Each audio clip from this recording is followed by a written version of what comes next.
जय हिंद फ्रेंड्स। तो हम पढ़ रहे थे किताब, एक मिनट है ना,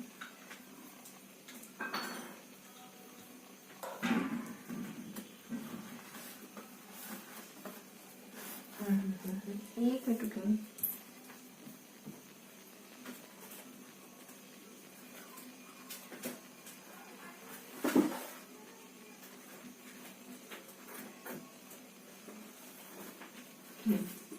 तो हम पढ़ रहे थे सुभाष चंद्र की विद्यालय शुरू करते हैं आज का सेशन। हमेशा की तरह एक बार क्या होता है कि एक सिद्ध महात्मा पहुंचे हुए व्यक्ति भाषण देने के लिए आते हैं और वो कहते हैं कि मैं तुम्हें कल भाषण सुनाऊंगा, सब पाठा वगैरह अच्छे से तैयार रखना। भाषण देने के लिए लोग, भाषण सुनने के लिए लोग इकट्ठा हो जाते हैं। वो पहला क्वेश्चन पूछते हैं, छोटी सी कहानी कुछ मैसेज करने लगती है। कुछ छोटी छोटी कहानियाँ बड़े बड़े मैसेज दे देती है। सिंपल सिंपल से सरल सरल से कहानी। आज की कहानी थोड़ी फनी सी, बहुत गहरे अर्थ वाली नहीं। तो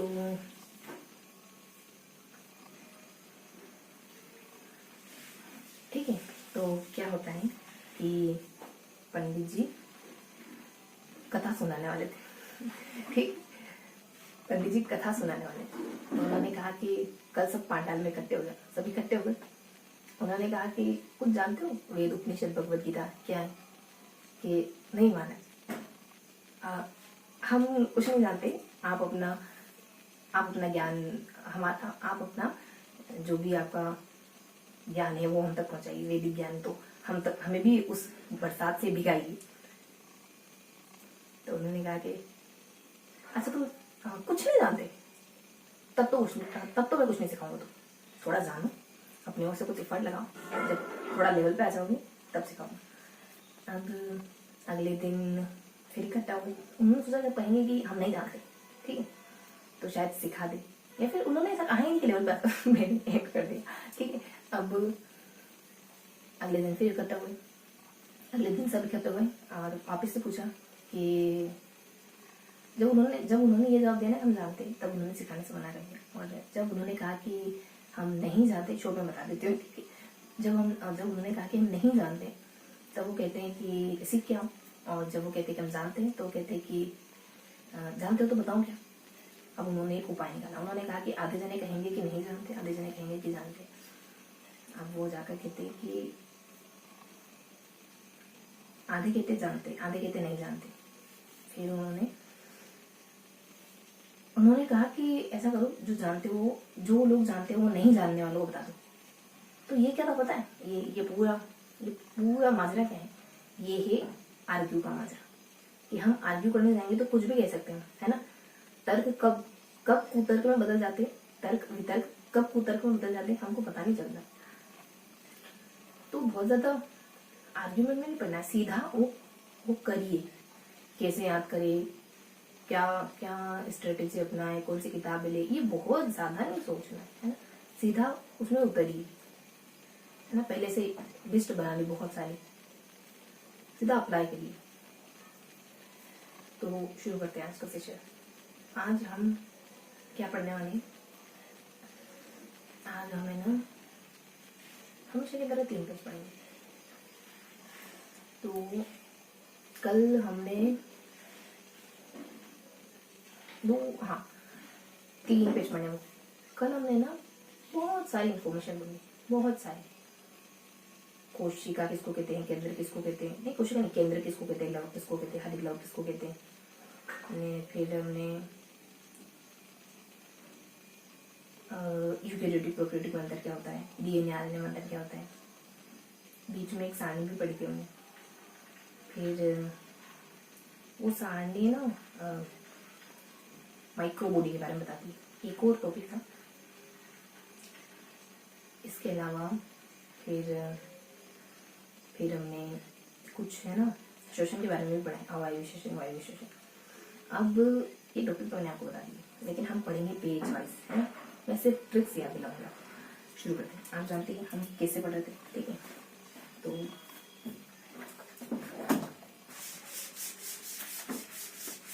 हमने 3 पेज पढ़े।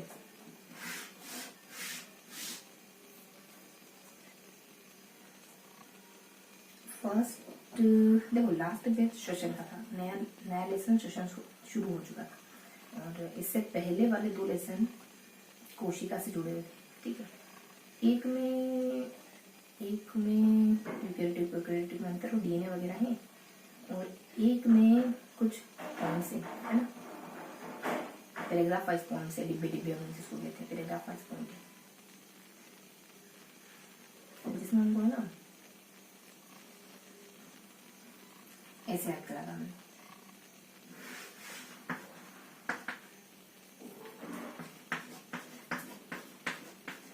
ऐसे तो यहाँ लिखा है डीएनए, यहाँ लिखा है आरएनए, यहाँ लिखा है डीएनए, यहाँ लिखा है डीएनए। यहाँ हमको एक ट्रिक बनानी पड़ी थी, यहाँ बनी बनाई ट्रिक थी।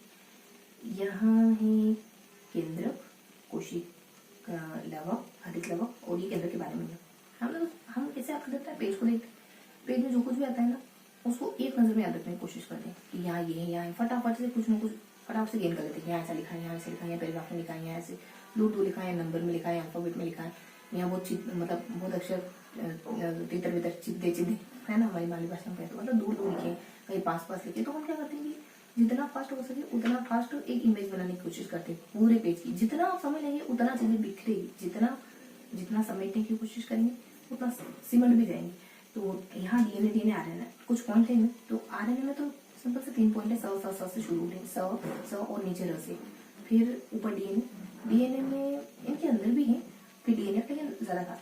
डीएनए में कुछ 3-4 हम 2 हिस्से करते हैं, पॉइंट्स तो बहुत सारे पॉइंट है, उनको 2 हिस्से में बांट देते हैं। एक की ट्रिक बना लेते हैं और एक को ऐसे याद कर लेते हैं। एक की जिसकी ट्रिक बनाते हैं ना वो है अपने की ट्रिक, पता नहीं क्या ट्रिक की ध्यान नहीं है। इसके अलावा जो ट्रिक के बचे हुए पॉइंट है ना वो थे अपने डीपीएक्स, ये तो थी डीपीएक्स। एक्स से पता नहीं एक्सरे था, डी से कुछ द्रव्यमान रखो, डी से डीपी कठिन सा शब्द था, पी से कुछ पॉलो करके कुछ अजीब सा शब्द था। ये तो अपने ट्रिक के अलावा कुछ और बातें थी, जैसे कि एक तो अंग्रेजी में लिखा हुआ था, एक हिंदी में, एक गणित में होगा शायद, हम ऐसी ट्रिक बनाते जनरली। अंग्रेजी में कुछ थ्योरी वगैरह लिख रखा था, फिर हिंदी में भी लिखा हुआ कुछ। तो ऐसे करके हमने डीएनए को कवर करा, है ना, एक ट्रिक में एक विदाउट ट्रिक। फिर आ जाते हैं अपन डीएनए के बाद आरएनए पर। आरएनए में हम पढ़ते हैं, सामने मैंने बताई थी आपको स और र, शायद सेकंड वाला सा स्थानांतरण है, र वाला मुझे ध्यान नहीं आ रहा, एक और स शायद संरक्षण है, ऐसा कुछ है। इनके अंदर डिटेल भी है थोड़ी सी, है ना, बहुत थोड़ी सी, लेकिन है डिटेल। ये डीएनए आरएनए कंप्लीट हो जाता है। अब ऊपर और नीचे, ऊपर हमको आपको सिर्फ सुनना है, ठीक है। ऊपर हमको एक ट्रिक बनानी पड़ी थी, म आ रहा था उस ट्रिक में, म ह ग ऐसा कुछ था। और नीचे जो ट्रिक थी वो बड़ी बनाई थी, यहाँ लिखा हुआ था कि डीएनए आरएनए मानव, ऐसा कुछ था। अब जो ऊपर था ना उसमें अपन कहते हैं कि एक तो 3 हिस्से करते हैं शफर करके, 3 हिस्से। ये शफर से शब्द शुरू हो रहा है, खाली शफर ट्रिक बताया मैंने। जो लास्ट वाला हिस्सा है शफर का, उसको डिवाइड कर रखा था और उसके लिए ट्रिक बनाई थी। शब्द अजीब से थे, लेकिन शब्दों को बस याद कर लिया था, ज्यादा कुछ नहीं करा हमने, पता नहीं चल रहा था क्या है क्यों है कैसे, लेकिन याद कर लिया था। फिर आगे नीचे डीएनए में कहते हैं कि मानव दूध का पहला कारखाना, पहली फैक्ट्री कारखाना एम्स में है। एक और भी कुछ कहते हैं कि डीएनए आनुवंशिकता को प्रोवाइड करते हैं, ये पॉइंट तो अलग था। और एक और डीएनए को लेकर कुछ पॉइंट भी था। तो ऐसे करके हम यहाँ और ये बीच में बताइए, यहाँ और यहाँ कंप्लीट करते, ठीक है। तो ऐसा हमने ऐसे करके ये पूरा पेज पढ़ लिया। फिर आ जाते हैं यहाँ इस वाले हिस्से पर, आपको सुनना है। इस वाले हिस्से में हम क्या पढ़ते हैं, 4 डिब्बे पढ़ते हैं। केंद्र के बारे में, बीच के बारे में कहा गणित से, तो यहाँ 80 में 83 और यहाँ प्लस ध्यान रखते हैं अपन। प्लस के आगे मैग्नीज और एक और कोई धातु का नाम लिखा हुआ था। और हमने ना केंद्रक पढ़ा, तो केंद्रक में खाली इसके अलावा बहुत सारे 4-5 पॉइंट जुड़े थे, जैसे कोशिकांग होता है सबसे बड़ा, ये मतलब सबसे आधारभूत होता है, ऐसा करके बढ़िया से 4 पॉइंट थे। इसकी खोज पता नहीं किसने करी, लेकिन 1883 मतलब हमको पता था हर का। देखो समय मेरे पास कम है। हाँ, फिर ऊपर चलते हैं अपन। तो मैग्नीज में क्या कहते हैं अपन, 3-4 पॉइंट उसमें भी अच्छे थे, कुछ सरल से, लेकिन बढ़िया से थे यूनिक। हरित लवक और इसके केंद्र के कार्य। हरित लवक में अपन है ना कैसे पढ़ते हैं, यहाँ एक न से नाम आता है, कोई जिसने इसका आविष्कार कराया, और फिर 55 वगैरह आता है, और इसके नीचे भी और कुछ आता है। एक पैराग्राफ में 9 और 55 और कुछ बातें वो लिखी हुई थी, उसके ऊपर 2-3 पॉइंट और थे, लेकिन मुझे ध्यान नहीं आ रहा, आप समझ पा रहे हैं। फिर आते हैं नीचे, तो यहाँ आते हैं, तो यहाँ केंद्र के कार्य है जो है ना, बहुत सारे कार्य, कुछ यहाँ है कुछ यहाँ पास लिखे होते, हमने पराशर ऐसे याद कर लिया। तुमको यहाँ के लिए ट्रिक बनानी पड़ी थी, उनकी डिटेल भी थी, इस वजह से निष्क्रिय सक्रिय और 2 शब्द थे ऊपर और नीचे। यहाँ पास बताई थी मैंने आपको, सरल से इनके लिए ट्रिक बनाई थी, कुछ अलग ऐसे करके, कुछ इंग्लिश में लिखी थी शायद, इंग्लिश हिंदी ट्रिक बनाई थी अपने सरल सी, इंग्लिश में लिखा था कुछ, वो खाली नाम थे, विसरण है शायद, ऐसा कुछ है। फिर यहाँ खत्म हो गया, तो बस अब कुछ नहीं बचा गया। अब कुछ भी नहीं बचा। अब है ना यहाँ कोई एक और शायद कुछ आता है कि फिर कुछ भी नहीं आता है ना, फिर यहाँ तो अपन ये पढ़ते हैं, फिर ऊपर पढ़ते नीचे पढ़ते। तो ये है ना, ये इस पे जो भी इन्फॉर्मेशन थी जितना भी मुझे याद था मैंने आपको सब बता दिया, क्या क्यों कैसे। आप वे को वो सेशन तो नहीं अपलोड कर पाएंगे, लेकिन करूँगी बहुत जल्दी। कैसे भी आपको पढ़ाना ही तो मेरा मकसद है ना, आपको याद हो, यही मेरा एम है। तो जब पढ़ते हैं उसके बाद जिस तरीके से पढ़ते हैं 20 मिनट में जैसे भी हाथापाई मार के अपन याद कर लेते हैं, है ना, फटाफट से। एक मिनट भी उसमें क्षण छोड़ते ही नहीं अपन, क्योंकि कुछ भी छोड़ा तो बीच में गेप समय का गेप, और वो नहीं आने देते अपन। जल्दी से जल्दी बोल बोल के जल्दी से जल्दी चीज़ों को कनेक्ट करने की कोशिश करते हैं। वो क्यों मैं सुबह रिपीट करती हूँ, उसको मैं 2-3 बार पहले भी रिपीट कर लेती हूँ, है ना। वो वीडियो आप तक पहुँचाना बहुत ज़रूरी है, तभी आप याद कर पाएंगे। उसके बाद भी आप तब याद कर पाएंगे जब आप भी एक्टिव रहेंगे। तो सब दिमाग का सबसे बड़ा काम ये है कि आप उसको एक्टिव रखिए। जब जब वो एक्टिव रहेगा तब तक अच्छे से काम करेगा, ठीक है। उसके बाद ये अपना फर्स्ट पेज हो गया, और तो कुछ नहीं बचा इसमें, यहाँ तो कुछ भी नहीं बचता है, और बस हो गया। आप क्या सोचना था, फिर आ जाते सेकंड पे, आपको सुनते जाना है, ठीक है। फिर आ जाते सेकंड पेज। सेकंड पेज में हमको क्या देखना है, तो यहाँ हमने सेकंड पेज में क्या देखा था, हमने कहा था आपको यहाँ सारणी पढ़नी है हमको, है ना, यूकेटिव प्रोडक्ट अंतर। फिर यहाँ भी एक सारणी पढ़नी है। फिर यहाँ हमको ना दो ऐसे, यहाँ कुछ हेडिंग, यहाँ कुछ हेडिंग, इसमें डिटेल होता रखी, इसमें डिटेल होता रखी, ऐसे पढ़ते हैं। यहाँ यूकेटिव में अंतर पढ़ते, तो ये आधार बहुत सरल थे। फिर यहाँ के अंतर जो थे वो कुछ नहीं, बस अनुपस्थित उपस्थित अनुपस्थित उपस्थित, ये वाला सेगमेंट ज्यादातर अनुपस्थित का, ये वाला सेगमेंट उपस्थित का। अगर संख्याओं की बात है, यहाँ कम संख्या आएगी, और फर्स्ट और लास्ट पॉइंट में कुछ कुछ यूनिक शब्द थे जो याद रखने पड़ते, बाकी ऐसा कोई चीज नहीं काम करने का जो याद रखने की जरूरत पड़ी। यहाँ आधार थे, उनको हमने याद करने की कोशिश करी थी, जिसमें अपन है ना ए ले लेते हैं, यहाँ बीच से कनेक्ट करने की कोशिश करते हैं, तो अपन ए ले लेते हैं। तो ए का कोई मतलब निकलता नहीं, क्योंकि सब जगह ए का मतलब अनुपस्थित अनुपस्थित अनुपस्थित होता है। फिर हमको यहाँ लेना, आधार में से कुछ चुना पड़ता है, क्या चीज अनुपस्थित होती है। यहाँ पे एक ट्रिक बनाते हैं अपन, काज है और पग है, सब पास होता है उसमें कंफर्म है ये। तो फिर अपन यहाँ अंदर की तरफ जाते हैं ना, तो ट्रिक मैंने कहा ना कि 2 हो गई, तो एक ऊपर और नीचे कुछ शब्द था, तो वो है ना एम बी है, और बीच वाले ट्रिक फिर यहाँ से निकल के आ जाती है यहाँ अपने इस वाले हिस्से में। फिर अपन इन दोनों का अंतर इस तरीके से कंप्लीट कर लेते हैं, कुछ खास बचता नहीं। फिर आ जाते हैं यहाँ, तो यहाँ है ना डीएनए और आरएनए बनता था। ऐसा अंतर जो हमको समझ कुछ नहीं पड़ा, बस हमने याद कर लिया। बहुत सारी चीजें अभी नहीं समझ पड़ी, याद कर लिया हमसे। यहाँ जो डीएनए आरएनए बनता था वो शब्द ऐसे है यूकेरियोटिक, जैसे एनिसिडिन वेनिसिडिन, ई की मात्रा आ रही थी, 3 शब्द यहाँ थे, 3 शब्द यहाँ थे। शायद पहले डीएनए था, उसके बाद आरएनए था। आरएनए में 2 शब्द बहुत सरल से थे, एक तो राइबोसोम था, एक और पता नहीं क्या था। बाकी यहाँ तो ऐसे शब्द थे कुछ पढ़े भी पढ़े थे। ट्रिक थी अपनी असरदार केसर, और यहाँ था अपने कि रख करो, असरदार केसर और रख करो। इसमें जहां भी रह रहे वो दोनों साइलेंट है, अब मुझे समय देखना होगा। फिर क्या पढ़ते हैं अपन, हाँ, तो अगर बेट रिड्यूस हुई तो फिर मैं आपसे बात नहीं कर पाऊंगी। अगर हाँ देखो बच्चों जाए कि अब वापस से दोबारा मिलेंगे, 9% लिखते मिलते हैं आप, ठीक है।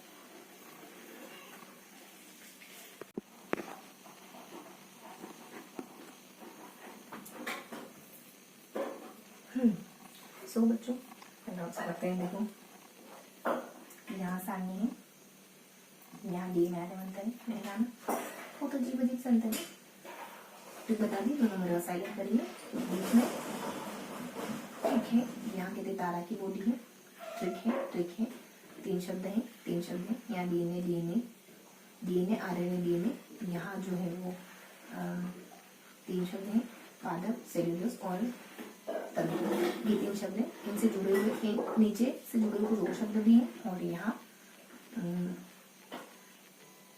कुछ खास नहीं है।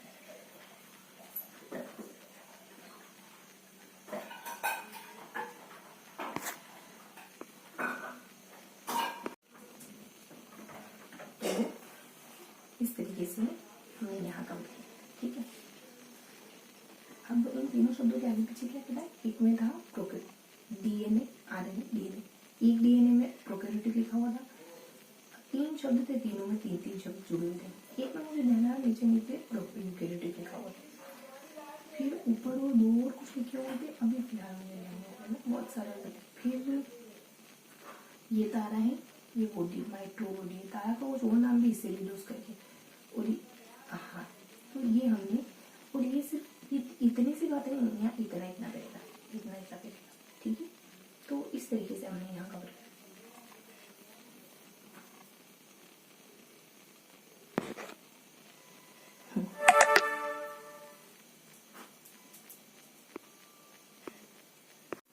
देखो बच्चों ने चार्ज बहुत कम है ना, तो 1 मिनट रुकिए, किताब कहाँ रुकी आपकी।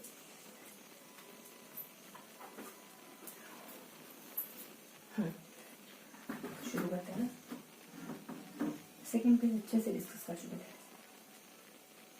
अब आते हैं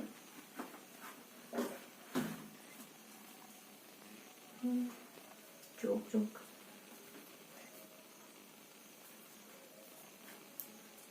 चलना तो नहीं चाहिए होगी जोक।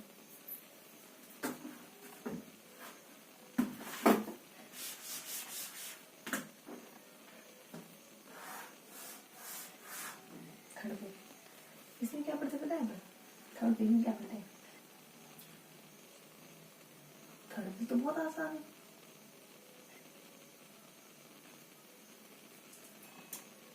यहाँ एक सारणी करूँ,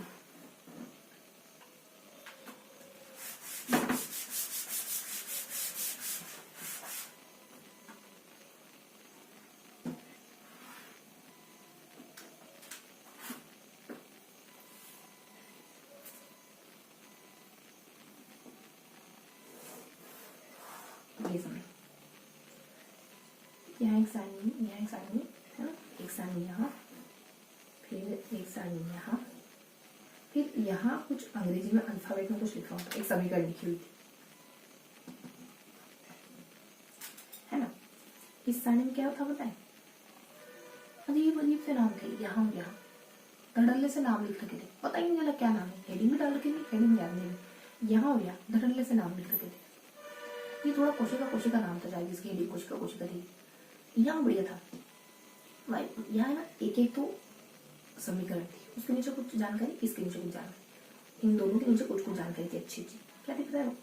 यहाँ था कि 45 है ना, 45, 10, 15, 2 सेकेंड 3 सेकेंड है ना, मतलब सोते वक्त हमारी सांस में, छोटे बच्चे की सांस में, बड़े बच्चे की सांस में, लेते हो सांस में, छोड़ते हो सांस, ये सब जानकारी थी। और यहाँ क्या था इसके लिए ना वाइब्रेशन के बारे में बता रखा था। हमने ट्रिक बनाई थी, मोबाइल का कवर लेने के लिए बहुत मेहनत करनी पड़ी, मैं बहुत सांस चढ़ गई हमारी। 2 रुपये ATM से निकाला, फिर मोबाइल का कवर खरीदा, तो 2 ATM है, परिश्रम है, श्वास है, कवक है, ये सारी बातें कहीं ना कहीं हमारी सेशन से जुड़ी हुई। अब बहुत ज्यादा पता तो नहीं चल पाया, लेकिन ये सारी बातें इनसे जुड़े कुछ कुछ पॉइंट थे, वो भी पढ़े थे हमने कि क्या बता रही है बातें, क्या बता रही है ये 2-4 शब्द, लेकिन बहुत ज्यादा नहीं है, हल्का हल्का पढ़ा था, हल्का हल्का ध्यान आ रहा है। फिर इन दोनों के ऊपर क्या था पता है? समीकरण थे। तो हमने समीकरण को याद कैसे करा था पता है?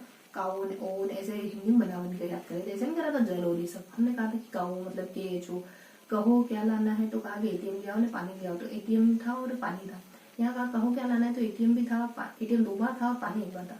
उनके आगे गिनती नहीं थी, समीकरण नंबर 38 में 33 40 ऐसे यहाँ लिखा होता, आगे 38 लिखा होता, 10 लिखा होता, कितने अणु वगैरह होते होंगे, और भी थोड़ा थोड़ा और भी कुछ होगा, लेकिन मोटा मोटी हमको पता चल गया ये शायद वायवीय सेचन के लिए और ये अवायवीय सेचन के लिए, बस यही था। और यहाँ के लिए जो मैंने कहा ना, अजीब अजीब से बहुत सारे शब्द थे, अजीब अजीब से बहुत सारे शब्द थे। हमारा काम है इसको याद करना, इन पेजेस को याद करना। यहाँ के जो अजीब अजीब से शब्द थे ना, उसके लिए हमने ट्रिक बनाई थी, PK करके कुछ, शायद ऐसा ध्यान है। यहाँ के जो अजीब अजीब से शब्द थे ना, उसके लिए हमने ट्रिक बनाई थी, अरे यार हाँ, कि स्नेक जो है वो गाग जो है वो स्नार है, सार मतलब गाग और सार।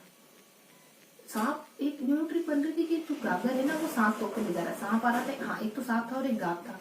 नीचे नीचे नीचे तो ऑक्सीजन और उत्पाद, ऊपर यहाँ गोली करके ऐसा कुछ, ग्लोरी करके ऐसा कुछ था, और यहाँ पता नहीं वो सांस से क्या था। 3-4 शब्द की ये हो गया, पता चल गया क्या रिप्रेजेंट कर रहे। फिर अगर यहाँ की जो ट्रिक थी ना वो थी, अपने यहाँ की ट्रिक मुझे ध्यान नहीं आई, लेकिन यहाँ हाँ ऐसे हमने बनाया था ये कि यहाँ फैमिली के लोग हैं जो पेटी भर के पैसा ले जा रहे हैं, वे शॉपिंग करने के लिए जा रहे हैं, मनी अर्थन फैमिली के लिए भी कुछ था शायद, फैमिली के लिए ऐसे ट्रिक बनाई थी हमने, अर्थों ने, पेटा ने, ऐसे ऐसा अजीब अजीब से शब्द बड़े समझ आया, इकाई ने, फिर सब हर एक व्यक्ति जा रहा था इकाई के लिए। यहाँ जो है ना वो कह रहे थे अपन की शरीर के अंगों के नाम में, शरीर, ग्रसनी, यूरिन, नहीं कदाऊ दूसरा, ऐसे करके हमने पता कर लिया था। ये थे अपने 3 पेज, बहुत ज्यादा कुछ नहीं था। अब इन 3 पेज के साथ, इन 3 पेज के बाद अपन MCQ क्वेश्चन करेंगे।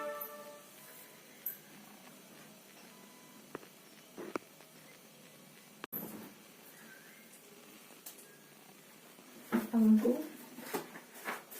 फटाफट से 21 MCQs करने हैं।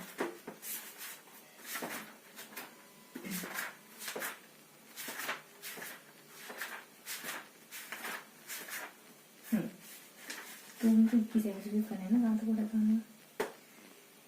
किलोग्राम पे सूरत थी, हाँ 2 उधर से पढ़ने था,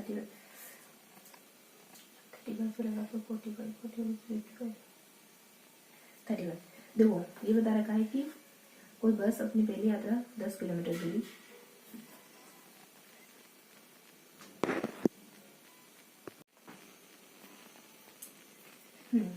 क्वेश्चन करेक्ट। सबसे पहला क्वेश्चन है कि कोई बस अपनी यात्रा की पहली 10 किलोमीटर की दूरी 40 किलोमीटर रफ्तार से चलती है और 45 किलोमीटर की दूरी 60 पर आवर की रफ्तार से चलती है। तो औसत चाल कितनी होगी? सवाल करके निकालेंगे। सिंपल सवाल है। तो 55 औसत निकालना जानते हैं। दोनों समय ऐड कर लो, चाल ऐड कर लो, भाग दे दो। ठीक। कोई 6 किलो द्रव्यमान का पिंड किसी घर्षण रहित क्षैतिज पृष्ठ पर 3 किलोमीटर प्रति सेकंड की एक समान चाल से फिसल रहा। इस पिंड को इसी चाल से इसी सरल रेखा के अनुदिश गति कराने के लिए आवश्यक बल क्या है? तो इसके लिए कोई बल नहीं चाहिए, 0 न्यूटन चाहिए, 0 न्यूटन चाहिए, है ना, क्योंकि घर्षण ही नहीं है। ओके, जो कि 6 किलोग्राम का द्रव्यमान का जो पिंड है वो घर्षण रहित क्षैतिज पर इस रफ्तार से चल रहा है। अगर उसको वैसे ही बनाए रखना है तो घर्षण रहित है तो कुछ नहीं होता।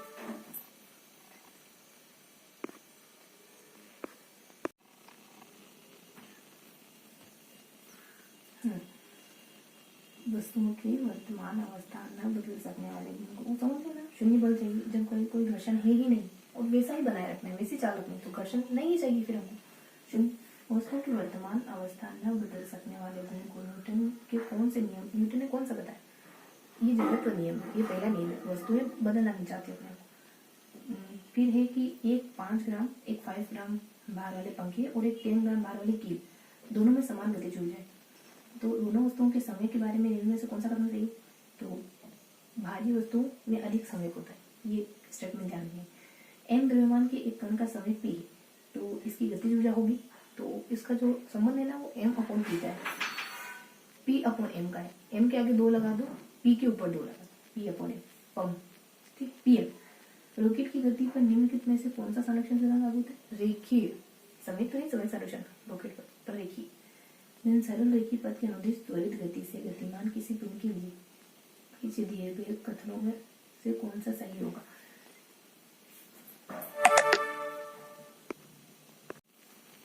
क्वेश्चन है, सरल रेखीय पथ के अनुदिश त्वरित गति से गतिमान किसी पिंड के लिए किसी दिए गए कथनों से कौन सा सही है? तो यह सदैव गति से दूर जाता है। सरल रेखीय पथ के अनुदिश त्वरित गति से गतिमान किसी पिंड के लिए क्या बात है? ये सदैव गति से दूर जाता है। फिर है कि गति के तीसरे नियम के अनुसार क्रिया प्रतिक्रिया सदैव 2 भिन्न वस्तुओं पर विपरीत दिशाओं में कार्य करती है। सही बात है। फुटबॉल के खेल में कोई गोल रक्षक गोल पर तीव्र गति से आती हुई बॉल को पकड़ने के पश्चात अपने हाथों के पीछे की ओर खींचता है। ऐसा करके गोल रक्षक क्या करता है? तो बॉल द्वारा हाथों पर लगाए गए बल को कम कर पाता है। गति पिंड का जड़त्व क्या होता है? किसी पिंड का जड़त्व क्या होता है? उसकी गति की अवस्था में परिवर्तन को प्रतिरोध, वो परिवर्तन नहीं चाहता। कोई यात्री किसी गतिमान रेलगाड़ी में एक सीट पर उछलता है जो उसके पीछे गिरता है। इसका अर्थ है कि रेलगाड़ी की गति क्या है? त्वरित है। ध्यान रखेंगे, याद रखेंगे। और 2 kg द्रव्यमान का कोई पिंड किसी घर्षणहीन क्षेत्र, वो क्या वही डबल आएगी, घर्षणहीन है, तो घर्षणहीन है और इसी अवस्था में बनाए रखना है तो हमको क्या करना होगा? 0 घर्षण लगाना, 0 न्यूटन लगाना होगा। ओके। और 2/3 ऊंचाई तक जल से भरा कोई टैंकर एक समान चाल से गतिमान, अचानक ब्रेक लगाने पर टैंक में भरा जल ऊपर आ जाएगा।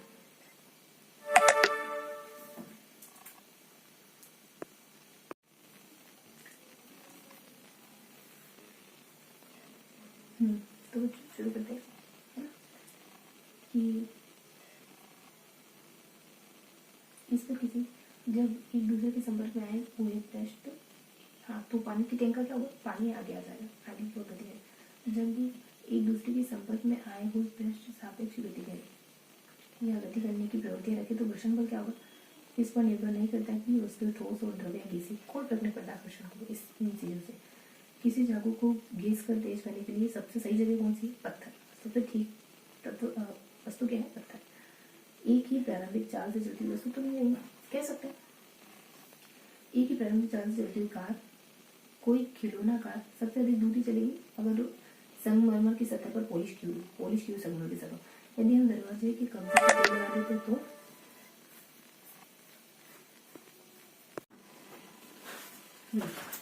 तो यदि हम दरवाजे के कब्जे पर अगर तेल लगा देते तो घर्षण कम हो जाता है। निम्न में से कौन सा कथन गलत है? तो सही को फोकस करेंगे कि मैदान में लुढ़कती गेंद पर घर्षण पर लगता है, पानी में चलती हुई नाव पर बल लगता है, चिकनी सतह पर चलती हुई साइकिल पर घर्षण लगता है, लेकिन पानी की बाल्टी में गेंद रखी तो कोई घर्षण बना।